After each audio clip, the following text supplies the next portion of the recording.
Here we go. So, how was your weekend? It was good. It was interesting. I went to that wellness event or festival. Yeah, you mentioned it. Yeah, and it was super cool. It's basically like you camp out. Well, they have cabins and stuff like that you can rent, but it's actually just more of an experience to like camp. And I'm so not a camper. Yeah, I saw. It looked pretty dope though. It was. And basically they just have different workshops like all day at various times on the campus. You're in the forest, out in nature. And I attended some really awesome workshops, met some really nice people. I wanted to tell you about the one workshop that I went to that was like it was like heavy and like emotional, but like I felt like it was so needed as well. What day was it on, that workshop? Because you were there for the weekend, right? Yeah, that was on Saturday morning. When did you leave? I left Saturday night. Okay, cool. Once it started pouring, because it poured Friday night too. Yeah. But it didn't really matter because we were in our tent already. Yeah, I didn't know if you like had it on Friday and you were like carrying the weight of that shit all weekend or what. You No. just had it on Saturday and got to leave the next day. Yeah, no, it was Saturday morning. But it didn't like carry like in a negative way. It felt like, wow, that was like powerful. Yeah. Sometimes when I have those experiences, like at your workshop, it felt like, like I need some time to like adjust. Decompress Yeah, from for this. me, Yeah. a lot. So that's why I was Almost wondering like- how that was for you. Almost like to integrate. Something, Yeah. just like it just, takes so much out of you. It's like I need to like maybe get away from people from a little bit and just like get back to myself, 'cause Yeah. it's like, you're channeling a lot. Yeah. So how was it?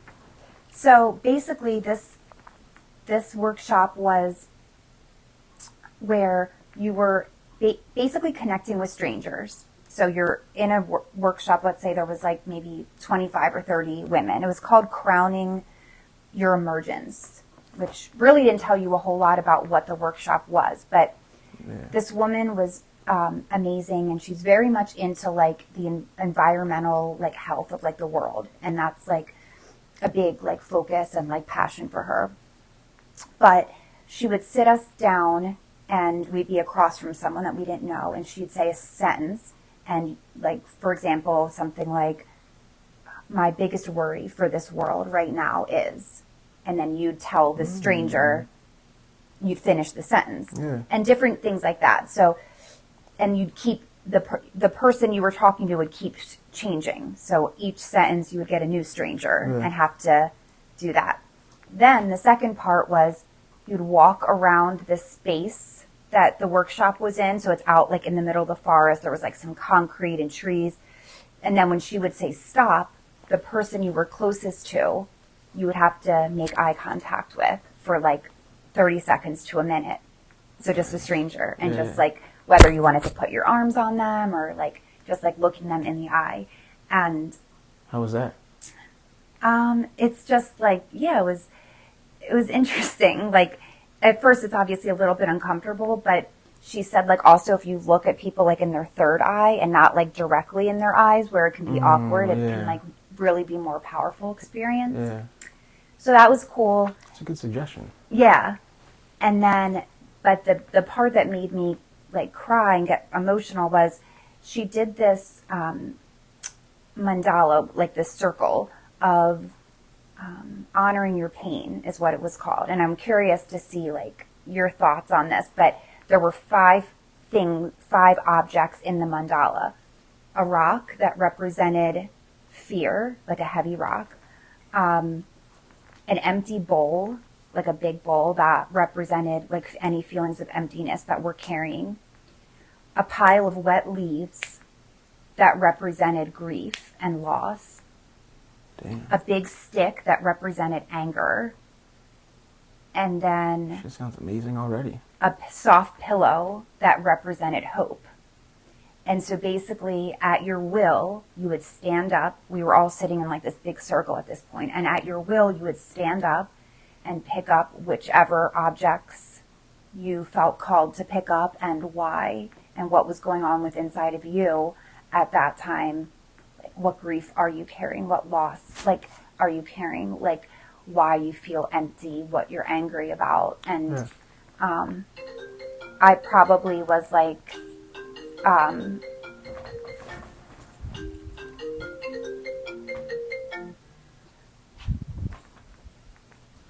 probably was like the fourth or fifth person to go. And it was like as soon as I started talking, I just started crying like right away. Really? Oh, that's why you told me that you didn't really know why. But do you know why now? Did you think about it, or?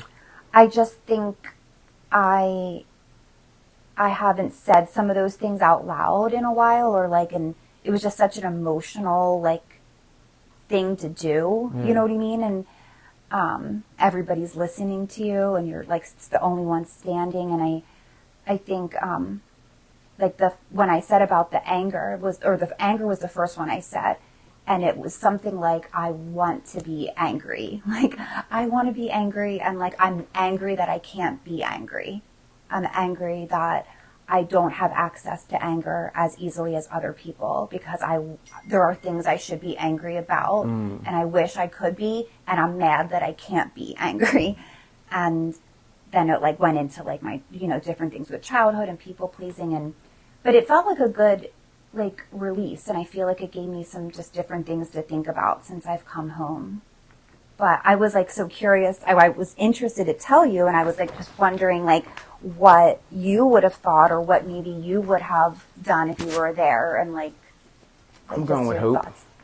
You would have, okay, so you wouldn't have went to any of the other ones? Because people went to all five. Like most people would pick up all five objects. Oh. There was a few people that just picked up like 2 or 3.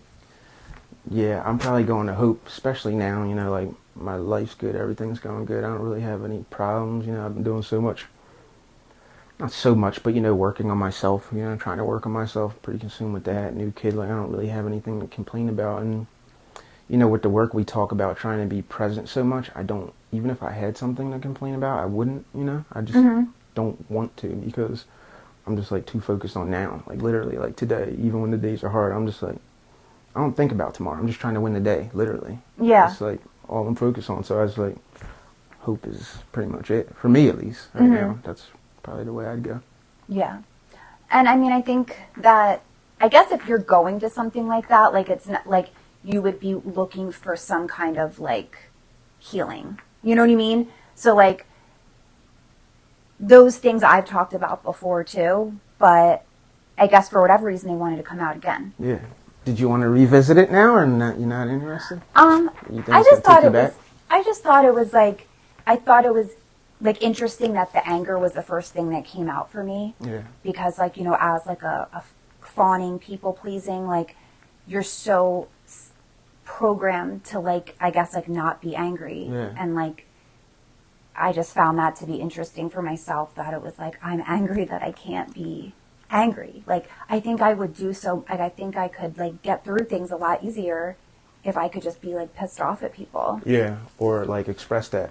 I could definitely see that for you though. Like, I'm not surprised at that for you at all, because in the whole life I know you, I never really seen you be angry. So like, we all feel those emotions. So clearly you felt it before too. You probably just never expressed it, or since it's not something that you go towards like normally, you don't, you just don't go towards it. So yeah, I get it.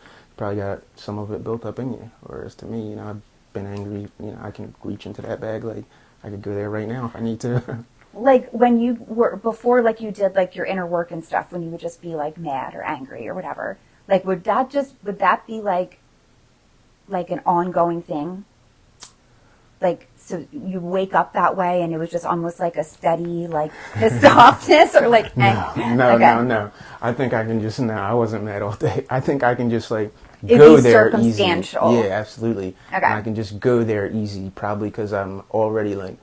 It's such a hard thing to explain. Like, it just is me, but I'm not, like... I don't walk around feeling angry, but I can go there because, there's a lot to be mad about that I just never dealt with. And as I started doing the work, I just stopped being angry because I perceived it a different way. Some of my anger was like me being victim a little bit. Like victimizing myself. And I was like, wait, it's a choice, some of it. Like, I'm choosing to be angry. So once I realized the kid really, it always goes back to that. Like, I just can't be that. So like, you realize how much of it a choice it is, because when he's here, it's like, not only am I not angry because he's here, but I can't be angry, you know? Yeah. Or not I can't be, because, you know, it's an emotion that we feel, but I shouldn't be, so I need to do work to make sure that I'm not, you know? That it's maintained. Yeah, and not things looking like that, or, you know, just not giving off that energy even. Where before, I probably didn't care about giving off that energy, or, Yeah. you know, care how I was making people around me feel or anything like, you know, you don't think about that shit. At least I didn't. I Right. never did until I got,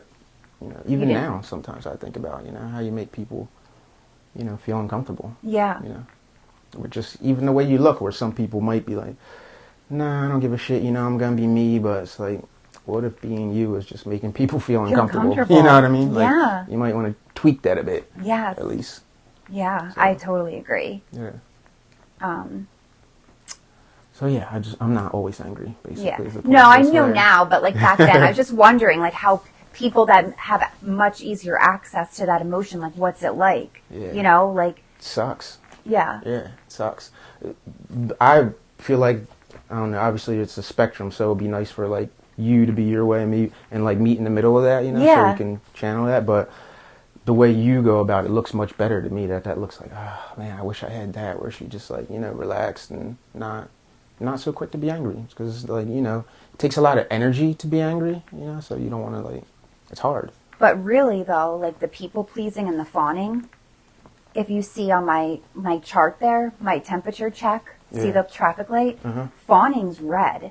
Fawning's like more shut down, whereas like fight and flight and anger is yellow. So when you people please and you're really abandoning yourself, you're completely disconnected from your own sense of self, whereas with the fight or flight or anger, you're still sort of connected to your own body.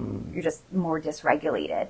So it's actually worse. Yeah, makes sense. No, I get it, because Yeah. I see it now, and once you just explain that to me, I'm like, damn, that must suck to never be able to verbalize anger or express it. You're just like, yeah, like Yeah. on this loop of like, okay, what, how can I like make this better? Like make everybody else feel like more comfortable, or, you know, like whatever. It doesn't matter Yeah. about like me or what's going on with me. Like, how are you? Yeah, You know, that sounds brutal. but I don't like that. Yeah. And I've made such a, like, I feel like I've grown a lot from that, but I still have certain people in my life who like, still, I think like haven't like totally got like the new me Yeah. and like the healed me, and they still like want to just dump, like, or like just tell me all about them, and like it's not reciprocated. Yeah. And I will say, like, I feel like angry in those moments. Yeah.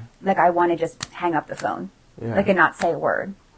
Yeah. Just hang right up on them. Yeah. I swear to God, I'm just like really like, you know, and then I'll just like find a reason to get off the phone. But like, How does it make you feel?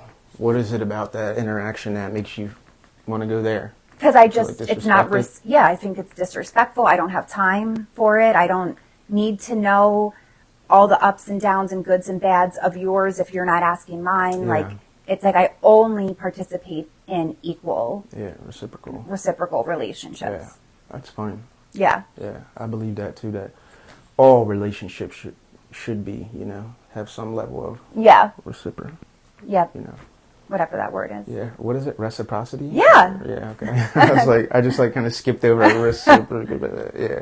But yeah, absolutely. And it's not like that at all, you know. In a lot of relationships, you get it. You try to get it at least, or create it in the people around you. So in your situation, you just have to reinforce it. Because I understand why people, like, they're not used to the new you. It's uncomfortable. It's changed. They're probably not changing. So when you change, it's like, what the hell? They're used to the old you. They know the old you. So like, the new you may be offensive to them. You know what I mean? Like, you like putting yourself first and having boundaries and expectations. You're like, who is this? You know, what is this Yeah. person? Who is that? So the last thing they're gonna do is just bend to that, or like, you know, respect it. Probably. They probably not even have no awareness. Well, they do. They do. Yeah. But I think, like, it still, like, lingers a little bit, you know? And even, like, certain, like, family members, like, because the older generations, like, they don't really know. Like, Yeah. they might sense, like, oh, she's different, Yeah, but give a they shit. don't really know. They don't even think about the why or anything like that. But, you know, you just yeah, put your boundaries up and you know, keep it more separate then if people aren't providing like that equal give and take. And I think that that's like super helpful because you're honoring yourself. This doesn't feel right, you know, and I want this to stop. Yeah. Now. Yeah. Yeah, absolutely. Without needing to hang up on everyone Right. that you talk to. Yeah. Right. But what else about this? So the anger that, was there something else I wanted to, so the empty thing. I never really would say that like I felt like empty, you know what I mean, at all.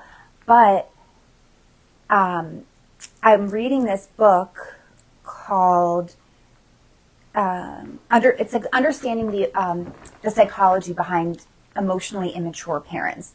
That's not the title, but it's about like having emotionally immature parents. It's very popular right now. But a big concept in that book that I never thought about was that when you've had parents that were emotionally immature, meaning they couldn't teach you about feelings, they couldn't, like, or they couldn't, whatever the reason was. Didn't happen. And you just didn't have that, like, support or education or anything, there's an emptiness that you carry within you. And you try to fill it in other ways with people or things like that. But, like, you know, the only way you can really fill it is you know, doing your inner work and healing yourself and et cetera. But like that most people that have childhood trauma that didn't have emotionally available parents carry this like little bit of like, there's always this piece of emptiness because of the loss of not having that type of childhood where you were nurtured and coddled and you know, just didn't have all those components that an emotionally healthy parent would. Yeah. Yeah, I can't say I've ever felt that. I don't think I've ever felt... like a little bit of an emptiness? Yeah, I can't really relate to that because my mom was like super, you know, trying to be mom and dad, so she was like going 120%. Yeah. Like I told you before, I used to sometimes think, my mom was so nice. She's so, like, she's nice. Mm-hmm. I am, whatever I am, I don't know what it is, but I wouldn't describe myself as, like, nice, you know, like, my sister and mom, I'm sure I have that trait, but my mom's just, like, super nice, you know, she's like you, like, whatever you guys are, that, like, super niceness. Happy, bubbly. Yeah, just, like, that extra, like, you guys are the people that I need to be around a lot, because I just absorb that energy from people, whereas, like, I just don't carry that, but, yeah, so my mom was always nice, and I used to think that some other kid could benefit from having a mom like mine, because I really didn't need that, or at least I didn't think I needed it as a kid. I didn't feel like I needed it, but it turns out I probably needed all of it, you know, I needed probably more of it, but I didn't feel like I needed it, so that was my mom, you know, she's just super nice. Loving, yeah, all nurturing, that. Yeah, for sure. Sweet. Did as much as she knew how to do, like above and beyond. When I look back on it, it's like unfathomable that a woman could raise 3 kids. Yeah. 'Cause I got one, and you know, participating wife, and shit's not easy. You know? Yeah. You get tired. Yeah, so, yeah. And always. So we did talk about that, where you felt like you've had those thoughts of like, maybe I don't deserve my mom, or like someone else, yeah. maybe another kid down the street would do better because like I didn't need as much as she had, all these great qualities that she had. Mm-hmm. I was curious, like, how old do you think you were when you like thought about that? Young. Were you like 10, Yeah, 8? yeah, I was young. Yeah. That makes me so like sad for your inner child that he like thought those things. Yeah, crazy, right? I was just thinking about it too. It almost made me a little sad, but maybe I had something going on then too. I just didn't realize it, you know? So yeah. I don't know what I thought about it. I just remember thinking it. Like, my mom's so nice. I don't need all that. She was like, you know, always checking on me and just... I guess she was probably trying to be poured on a little heavy because I was missing the dad part. So she was trying to give all that. When it was like, I would just shut down, you know? That's just how it is. That was like maybe a defense mechanism or coping mechanism. Like, why you be thinking like that? Like, oh, I don't deserve this. Yeah, for sure. I don't know if I ever felt that way though. Not like undeserving. Just but that someone what else could benefit like. from it more. Yeah, probably, but I don't recall thinking that. Like, I don't deserve this shit. Maybe I did feel. Maybe I did feel that way, but you know, I never thought that. I just knew my mom was so nice, and I knew that kids had it worse than me, and I didn't really need that. Like, I felt like I could have been dropped off anywhere, and I probably would have turned out all right. Like, I just didn't require that, or didn't have a real desire for it. Yeah, I guess a real liking for it. Yeah, I don't know, you know. But now it's like, it's my mom. Yeah. I got lucky. Yeah, Really, you did. you know? You really did. Yeah. Yeah, that's interesting. Whereas that wasn't the case for you. No. And yeah, that was when I picked up the leaves, like for like grief and loss, because until maybe like 3 or 4 years ago, I was never able to say a loss that I like had, not having a mother, like a real mother figure growing up, that like what a normal mother would be. That was a loss for me. Like I lost out on that, having like a mom. And at that time it felt very liberating to be able to say that, we can think around it, we could beat around the bush about like it, but like the fact is that like I just didn't really have a mom, you know what I mean? Like she's a mother in their like traditional, in the traditional sense of like that. And so that is what I said there at the event. And not because I'm like wanting to relive it, just that I've only said it a few times out loud. And it feels good because when we honor our like grief, or like when we like are able to express our grief, like or loss, that's how you heal. Mm-hmm.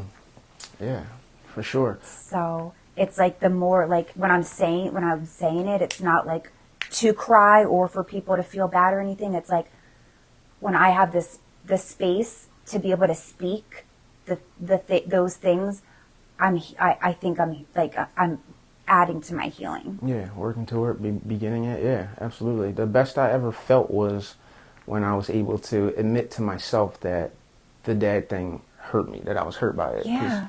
Growing up, it's just not something you say because you don't want to feel weak. You don't want to admit weak. It sounds weak, like no one tells you, no one's talking to you about it. You just don't know anything. Right. Or what you see men do that doesn't look very manly. To admit somebody hurt you, now it's nothing because you have to be vulnerable and admit it, because how can you work through something without admitting it? Like you have no choice but to do it.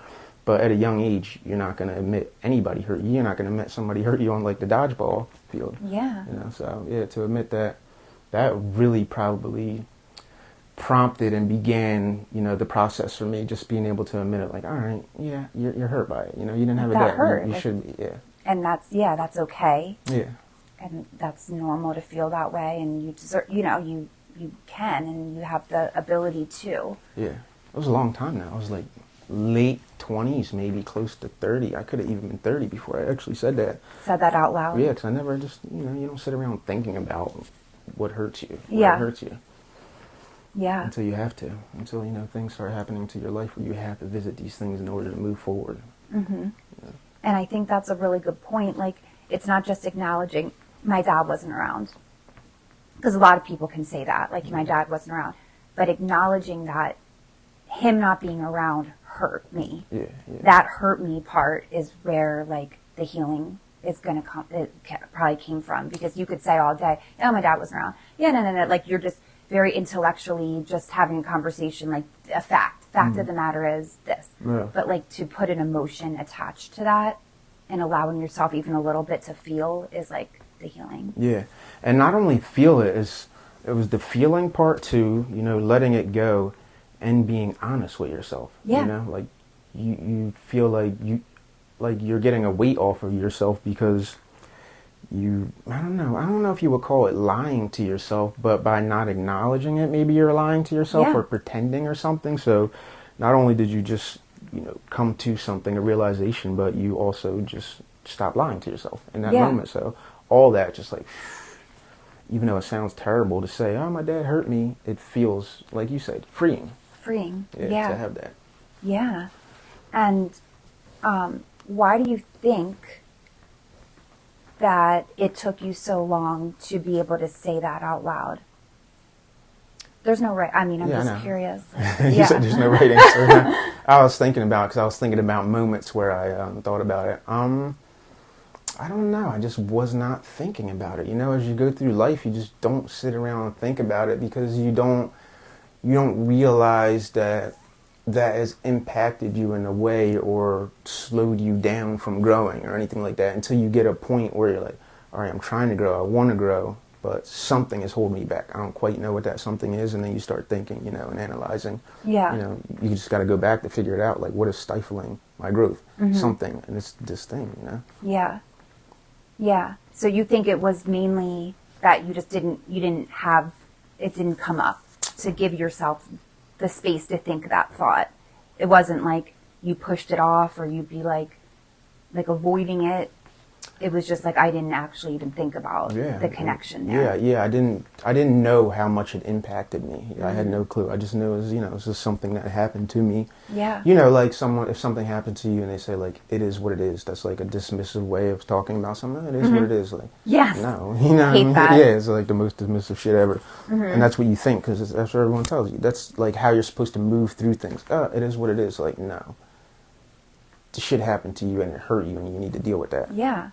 And how do you feel, you know, how are you feeling about that? Yeah. Once I realized like that it is what it is shit is not helping me move forward, then, you know, try to do something about it. Yeah. So That's like the worst thing you can say to someone, like, especially if they're like opening up to you. Yeah. Well, I don't know. It is what it is. Or like, what's one of the other ones? Like, I don't know what to tell you. Or I don't know what to tell you. Like, some of the language that people use today is so unsupportive. Yeah. I don't think it's all intentionally though, because I'm even doing it to myself, you know, just like unintentionally dismissing my own trauma and pain for what reason I don't know. I'd have to think about that more to really figure it out too, but I was doing it, you know, it was happening for sure. Yeah. You know, I was probably the most damage that's ever been done to me outside of that was probably by me, you know? Yeah. For sure. You know, once you realize that. Well, it's painful. So, like, you don't want to go there. You know, there's part of you that, like, knows, like, if I think about this for too long, it's probably going to make me upset or probably going to give me feelings that I don't necessarily know what to do with. So I'm just not going to deal with them. Yeah, probably. Definitely. Yeah. But, yeah, I think, like, just on that topic of, like, you know, knowing that, like, it is what it is, like, there's nothing to that. You know, like, you matter, what you're feeling matters. It doesn't matter if it was something from 20 years ago. Like, a lot of people haven't acknowledged the things that we're talking about. So, like, it does matter. Yeah, absolutely. Those are just a couple words that don't mean shit. They shouldn't even be, like, going with each other. Going like, with each other. Yeah, it is what it is. Like, what does that mean? Where do we go from here? But, you know, people say it and people do it. Or even when, like, say you were, like, saying to someone, like, your feelings or what you're, like, experiencing or, like, whatever, and they try to, like, almost say like, that's not, oh, stop. That's not true. Oh, stop. Like, you shouldn't feel that way. Yeah. Like, please, people, don't do that. You know, like, that is so hurtful and really makes people just, like, want to clam up and, like, not be open at all, you know? Something about encountering feelings is hard for people, you know? It was hard for me. uncomfortable. Yeah, exactly. It was hard for me for a long time. And, you know, you just realize, like, this has to be done. This work has to be done for some people. Maybe not everyone again, but, you know, if you want to grow and evolve and to be supportive, you know, to people around you, and first, foremost, yourself, you don't have a choice. Yeah. You know? It's either do the work or don't and just become the lesser version of yourself. Yeah. That's just what The it is. lower version, the 3D, like the Matrix version. You know, if you want to stay in this box, you know, and be consumed with the things that don't mean anything, like, you can. But if you want to, like, really live, like, a purposeful, like, fulfilling life, like, you gotta do your work, and you gotta do it authentically, you know, or else it's not gonna transform you in any way. Yeah, absolutely. So what was it that prompted you to begin your journey? I think I talked about this in the beginning, but it was when I was getting divorced, and the therapist that I was seeing basically said in so many words that, like, the person I ended up marrying was very much a result of the relationship I had with my mom. Sorry.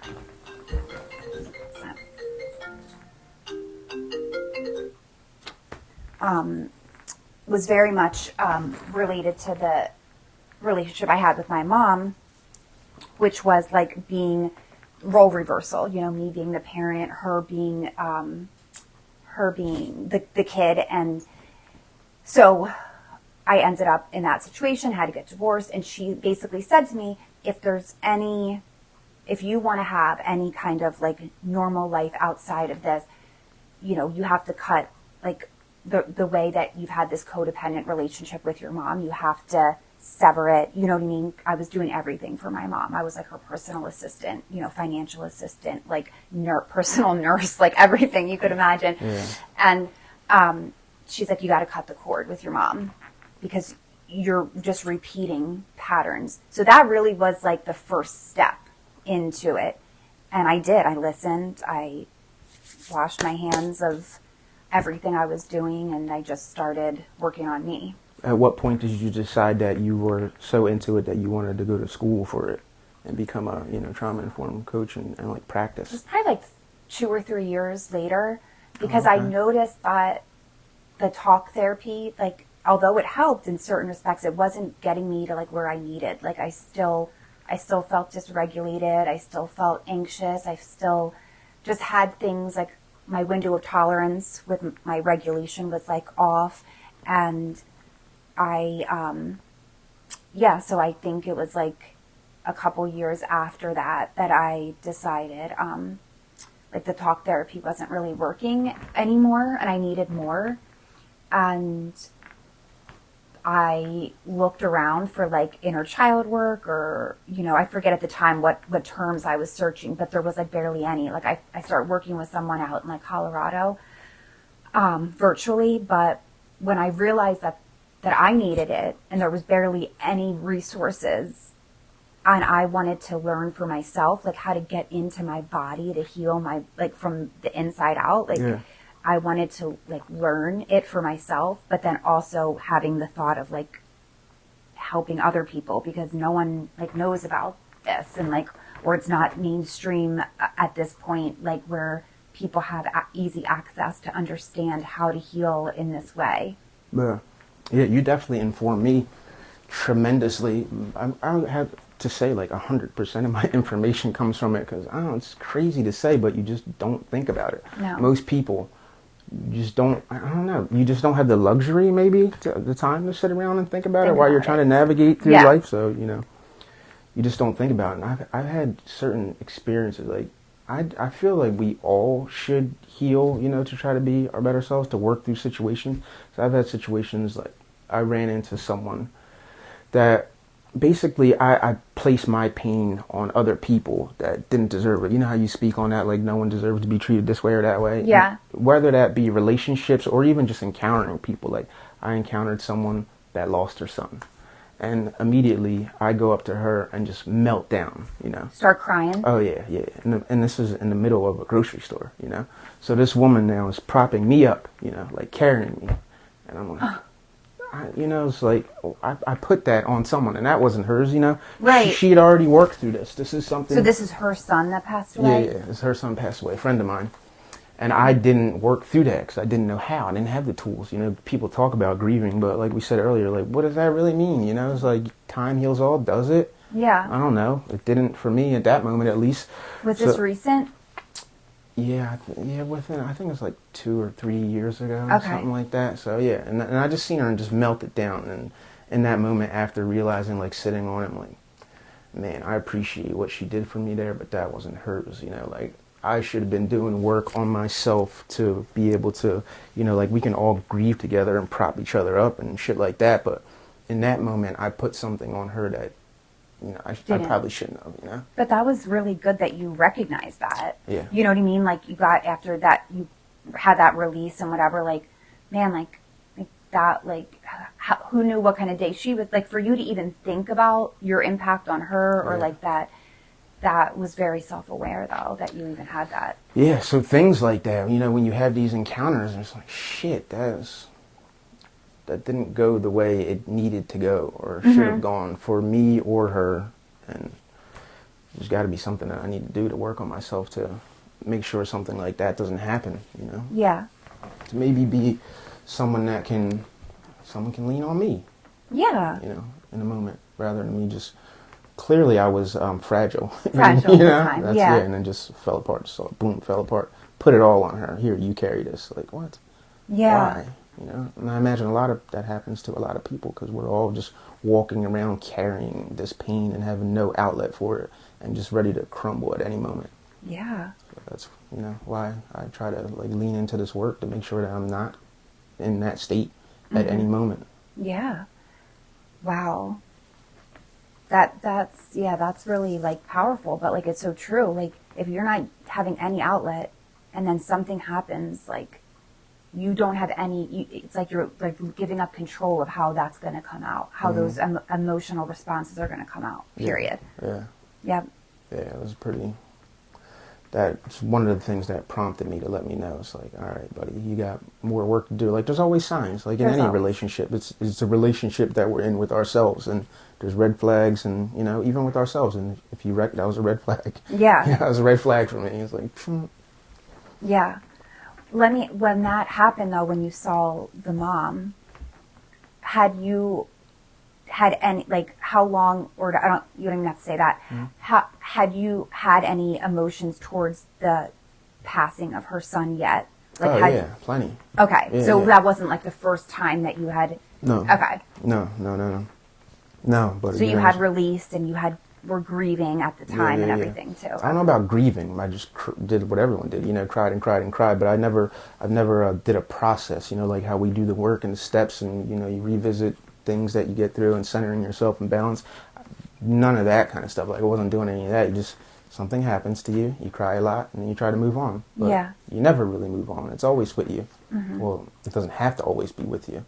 Right. In that way, to the point where it breaks you. You know, Right. like you're never going to forget it and anything like that. But to carry it in that way, where it's, you know, can be debilitating at any moment. You know, probably shouldn't be that way. Yeah. Yeah. But also I think when it's like a death or something too, like it's so hard, like to be able to, you know, do that the right way. So Yeah, for sure. There's no right way, but that way, no, you know, that's a lot, you know, for you know, a mom to have to carry that weight. Yeah. Like, man, I just felt like that was mine, something that I should have worked through. yeah. You know. And then that was like 2 or 3 years ago, and then you started like working with me like a year and a half ago, or you came to my workshop like a year and a half ago, and then it's been like full steam ahead since then. Yeah, as you speak to regulating, just, you know, finding that ability to regulate those emotions, and know when you're feeling a certain way and that kind of shit, not just walking around at any moment. Yeah. Well, remember you, I'm sure you don't mind me saying this, but remember you used to get like anxiety attacks or panic attacks or whatever a lot? Like pretty 3. frequent, right? Yeah, I had like 3 and then small ones, yep. And like like in your adult life? Yeah. They were all in my adult life, actually. And like almost like where you felt like you're going to pass out? Like, yeah, like, pretty vicious. Yeah, the real deal. Yeah. Yeah, I used to get them, but like early 20s, like right out of like high school, like that. But I think you sent me a message because you were getting them, but you hadn't had one for a while, but you got one. And one of your like tools, like you said, really helped get you out of the panic attack, right? Yeah. Yep, yeah, you're right about that. I forget what it was. It was something that, one of your grounding tools, but it absolutely helped me. I can't remember the moment, but I do remember contacting you and letting you know that it helped. And then you hadn't had one? No, not probably since that time. Since that time? I felt, you know, the anxiety a little bit, but not like a full-blown, I can't control this attack, because, you know, you start to realize how mental an anxiety attack is, you know. So, what that is. You know, that's just, it's your mind going without you steering the wheel, basically. Yeah. So, you know, and then your body reacts to that, and you have some control over it. Right. You know. Yeah. I know for some people that, you know, medicinal remedies is what they lean towards, but I believe in my life, at least it's been my experience, that there's ways to control it, you know, without going to medicine. Yeah, I agree. I think what you did, I think when you were having the panic attack, you said you started to like look around, like do the like orientating to the room and like looking around and like, okay, I'm here, I'm safe right now. Yeah. You noticed your feet.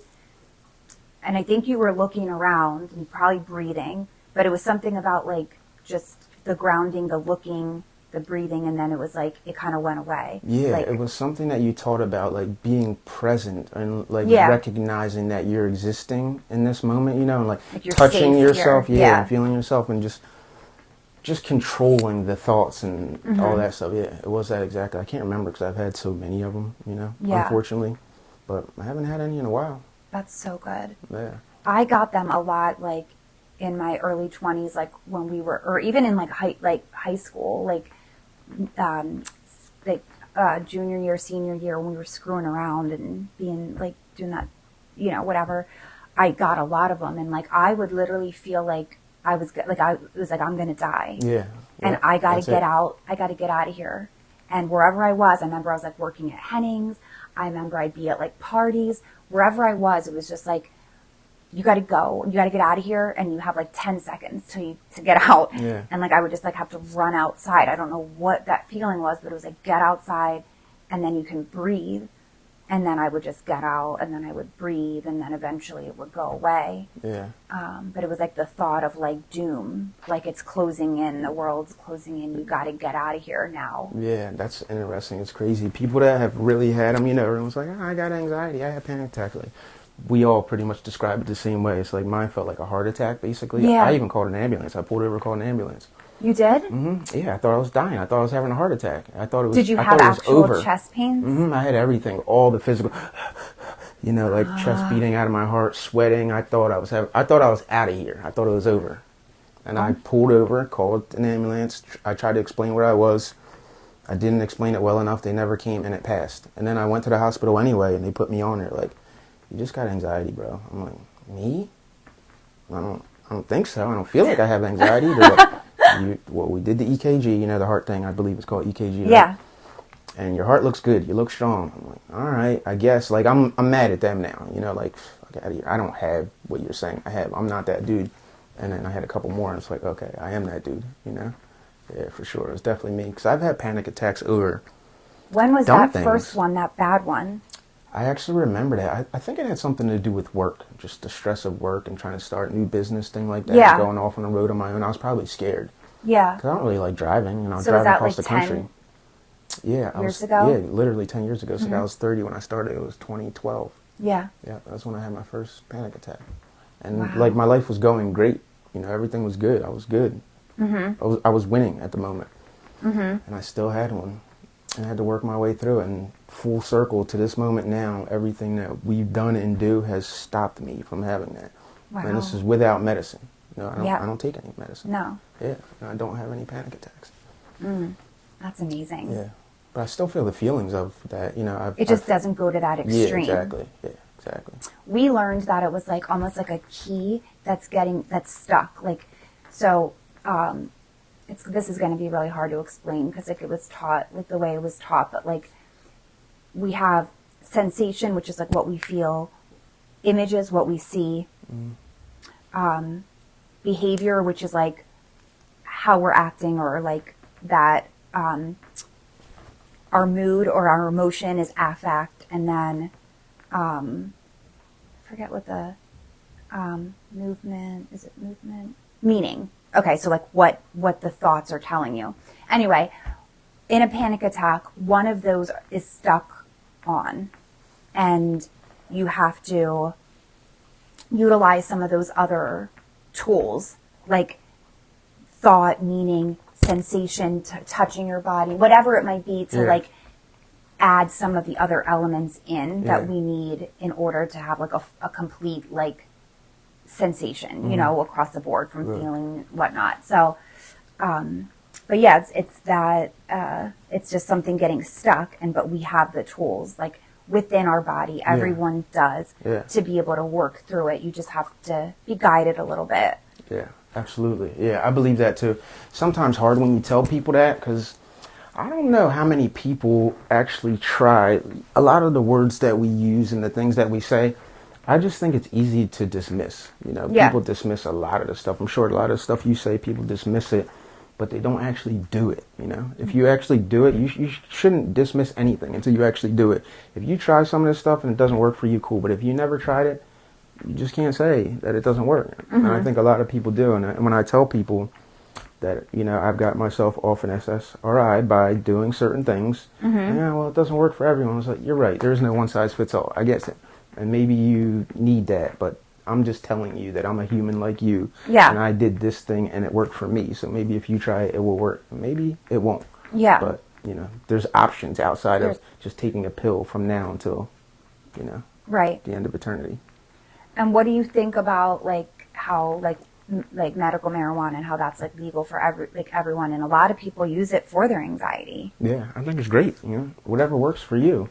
Because I don't equate marijuana to a pill. You know, you don't? No, hell no. It's something, you know, because you get that out of the ground. It's something totally different to me. I don't smoke it, but if I thought it worked for me, I would. I don't have any problem with it. Yeah. But yeah, I don't. It's no. That doesn't work for my kind of brain. No, yeah, no, not mine either. Yeah. I mean, I had like, you know, I have my own beliefs and I don't fit into any boxes. Like nothing that I say like could make sense, so people could think like I'm like contradicting like what I'm saying. But like, I have a thing with like people that smoke weed all the time. Like I just do. Yeah. I just like, I think that people who, even if it's medical, I think that it genuinely makes your short-term memory shot overall. If you're trying to heal and do your work, I think that it is a barrier in your healing journey because it stops you from feeling. So you might be in the midst of like grieving or healing or whatever, but then you smoke, it takes you to wherever it takes you. You're just like cool and like happy again, and like you've delayed that, like you've delayed it. Yeah. And it stopped. And then whenever you're not high anymore, you forgot what the hell you were doing. Yeah. And there, you know what I mean? So if someone's trying to heal or really trying to grow on the inside, I don't think daily weed smoking is going to get you very far. Yeah. You're talking about people that like, use it medicinally, or are you talking about people that abuse it? I think both. I think if you're doing it every single day, all day, like that's your go-to remedy, I think that it stunts you emotionally. How's that different? What about someone taking an SSRI? Like, what if they got to take? What if they got to take a pill every day? Is that in the way that doesn't have like any side effects on like your brain and your memory and your motivation and stuff like that. Yeah. Like it's more like the side effect of that that people don't want to address because it's like, but it's a plant. Yeah. Okay. But if someone's like, smoke this plant, but you're not going to be able to remember anything, or it's going to make you confused and stuff, or you're not going to be able to like feel or whatever, like, I'm not going to do it just because it's a plant, just because it came from the ground. Like, I don't want to be dumb. You know what I mean? That's interesting. That's just funny. I like your perspective. It's because you don't smoke, right? Yeah. Have you ever? Just like as a kid, like trying it and stuff. But I don't like my best friend smokes weed all the time. Yeah. And she is a pretty like good functioning, like, you know, worker. Yeah. She's very high functioning. She likes to get lit. Yeah. And she does have some, like, there are some memory things, you know, and like healing wise, it probably has been a little bit of a delay for her, but she's very motivated and she's not like the normal, like everyday, like weed smoker, you know, but yeah, it's just a me thing. I don't expect anyone to like have to agree with me on that, but, yeah, I think that it's a barrier. So basically you think people that smoke weed are pieces of shit? No, not at all. No. I'm just kidding. I think it stunts you. No, I'm just messing with you. We had this like theory, like, oh God, like it was like for like people who like back like in high school, like that we grew up with, that like were like the potheads or whatever, and they smoked weed like all the time, every day, and like this is still their life today. Yeah. If you were to hang out with them today, they would kind of be the same as they were back in high school. Maybe. I don't know. I don't know much about it. Like, it stunts you in some ways. And I'm not saying that for everybody, Yeah. but I do think, from my perspective, that it stunts people emotionally in their healing journey. Yeah. Yeah, I could see how it possibly can for some people that, but you said, it's all relative, I guess, spectrum, everything. You said that it doesn't make you feel, but when you smoke weed, you feel more. When you smoke weed? Yeah. I don't.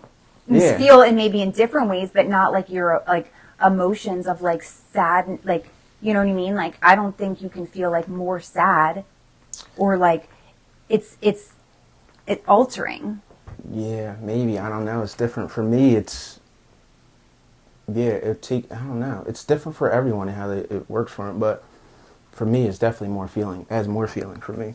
It unlocks. Feeling like what? It unlocks doors. It helps you understand things. Like, I think it's amazing, to be honest with you. I just don't do it because it doesn't always work for my brain. Like, there's been times where I've smoked and I was able to visualize myself compartmentalizing. Like, if you see things like a cartoon, how they have like the little cloud, the dot box. Yeah. I could see myself doing that with my thoughts. I could put a thought over here, put a thought over here, put one over here, put one over here, put one over here. Or if I did it and I watched The Wizard of Oz or something, The Wizard of Oz it felt so real. Or another one, I watch like a comedy show, regular, and it's like, kind of funny, but if you watch it after you smoke, you can understand it in a whole different way. Like, it hits you way harder. You get it to just a level that you couldn't even possibly get if you didn't smoke. Yeah, it unlocks doors, I'm telling you. Yeah. What do you think? Like, you think it's unlocking things? No, it absolutely is. Because I think a lot of times people smoke and they're like, oh my God, man, like, whoa. And it's like, and you're like, not a big deal. Like, like you're making it seem like something that's so big, but it's not because it just seems that way. Yeah, no, I don't think. Well, it's different for everyone, but just the feeling part that you said, I just think it can make people feel more. I just have this, like, that comedian, he like dresses like a pimp. Yeah, Cat Williams. Yeah. There's like this one episode where he's like describing like potheads, the people that smoke weed every day, and he's like, he said like so say someone like didn't pay their electric bill, they get their electric turned off, right? And like a normal person, like, oh my God, like they're panicking, like, what am I gonna do? Like, my electric got turned off, like, this is horrible, like, I gotta get my shit together, like, I gotta get another job or whatever, all the normal things. He's like, but like someone who's like smokes weed every day, they'll come up with these ideas that they think are really creative, like, oh, you know what? I just got those 3 new fall candles from Marshall's or whatever. I'm going to go light those candles. We don't need the electricity. Isn't that an awesome idea? Yeah. And it's like, to them, that's like brilliant. But it may be dumb as shit. I get it. But there's people that like comics and shit like that, and other people like artists, they get high and then it unlocks doors for them so they can go and see different pathways that you couldn't see when you weren't. Yeah. It's just what it does. Yeah, that's interesting. But everyone's got their opinion. Thing about it. Yeah, but I don't just because, I don't know. I don't enjoy it. I like having control over my thoughts and things like that. But for me, like existing in this space right here, it feels like whatever. But if I were to smoke weed, things become more real to me. Like the fears that I have. You get more scared? Oh, yeah. I think that would probably be the same for me, too. Yeah, like things that I bury or don't acknowledge, even like some of the work, if I were to think about, or something about my son or something like that, if I were to smoke, I would be bugging out. Like, it would be, like on me, super real. I'd be like, I need to run 30 miles, I need to do this, I don't got enough money, all types of things. That's why I can't be doing that, because it just makes things feel more intense. It makes everything feel more real, even food, Some things taste sweeter. Like, I don't know. I think it lifts the experience, but but I'm not even a smoker. Yeah, it's funny. We spent all this time talking about weed smoking, and neither of us. And again, no hate to anyone. You know what I mean? Like, we all have our opinions, and whatever like works for you, as long as you can stay, connected to yourself. Is the bottom line with your healing. The best part about it is us talking about that is that we're 2 of the most uninformed people about weed smoking ever, and we're just Just an opinion about it. But Yeah. I don't know shit Well, about it. I've just been really close to people who have been everyday smokers, like lived with them, and like I just see the results of that, Yeah. you know? No, I know what you mean. Yeah. But Yeah, it can make. Yeah. yeah. It has its effects. It has Good its and bad, effects. like everything. It's Mostly spectrum. bad in my situation, but I didn't see any good come from that. But You're funny. all right. All right, close it out. We'd like to thank you for tuning in to The Awakened Avoidant. We hope our convo has provided you with insight, inspiration, and healing energy. As you go about your week, let's continue to work together to heal ourselves and our community. Stay safe and continue to spread healing vibes wherever you go. Catch a new episode Wednesday weekly on all platforms.